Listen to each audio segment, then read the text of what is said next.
Everyone, এখন আমি হেঁটে চলেছি কমলালেবুর বাগানের ভেতর দিয়ে। হ্যাঁ, ঠিকই শুনেছো, অরেঞ্জ গার্ডেন, যেটা হলো পেলিংয়ে। তো কিছুদিন আগে ঘুরতে গেছিলাম, গিয়ে তো এই অরেঞ্জ গার্ডেনে ঢুকে দিল মেরা একদম গার্ডেন গার্ডেন সা হো গয়া। তো এখানে দেখো এই লেখাই আছে অরেঞ্জ গার্ডেন, যেটা 4টে পর্যন্ত খোলা থাকে, 9টা থেকে ওপেন হয়।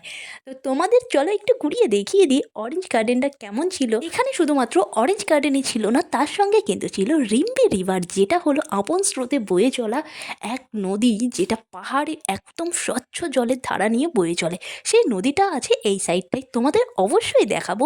সত্যি নদীটা দেখে একদম মন প্রাণ জুড়িয়ে যাবে। আর হ্যাঁ, এখানে তোমাদের বলা হয়নি, আমাদের অরেঞ্জ গার্ডেনের এন্ট্রি ফি ছিল পার হেড 30 টাকা করে, এক একজনের 30 টাকা করে। আর এখানে যে রিম্বি রিভারটা, সেটা কিন্তু অনেকটা নিচে যেতে হবে। এই অরেঞ্জ গার্ডেনটা ছিল ওপরটাতে। পুরো অরেঞ্জ গার্ডেনটা শেষ হওয়ার পরেই কিন্তু শুরু হচ্ছে রিম্বি রিভার যাওয়ার রাস্তা। এই যে ঘরটা দেখতে পাচ্ছ, এই পাশ দিয়েই ছিল রাস্তা। তো চলো রিম্বি রিভারের দিকে যাওয়া যাক।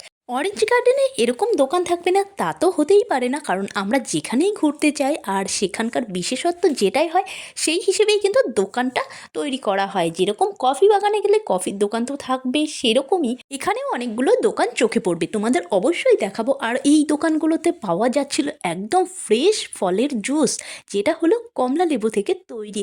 আর এটা এক একটা বোতল নিচ্ছিল 70 থেকে 80 টাকা। ওপরের দোকানটাতে জিজ্ঞেস করলাম, সেখানে বললো 70 টাকা। আর নিচে যখন রিম্বি রিভারের ওখানে গেলাম, সেখান থেকে আমরা যখন কিনলাম 80 টাকা দিয়ে কিনতে হয়েছিল।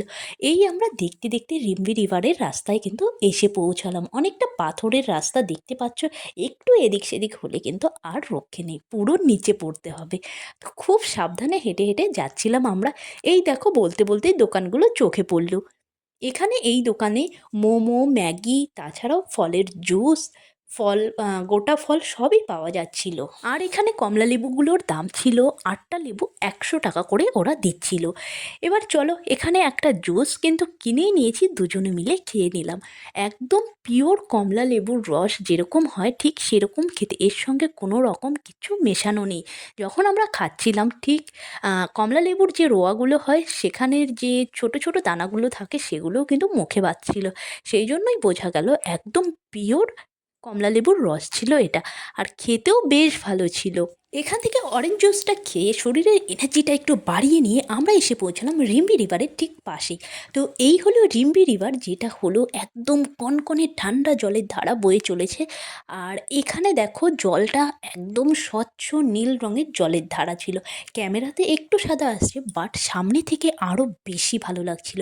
আর এখানে এত স্রোত, সেই জন্য কিন্তু সাইড দিয়ে ব্যারিকেড করে দেওয়া আছে, যাতে ভেতর দিকটাতে কেউ না যেতে পারে ফটো তোলার জন্য।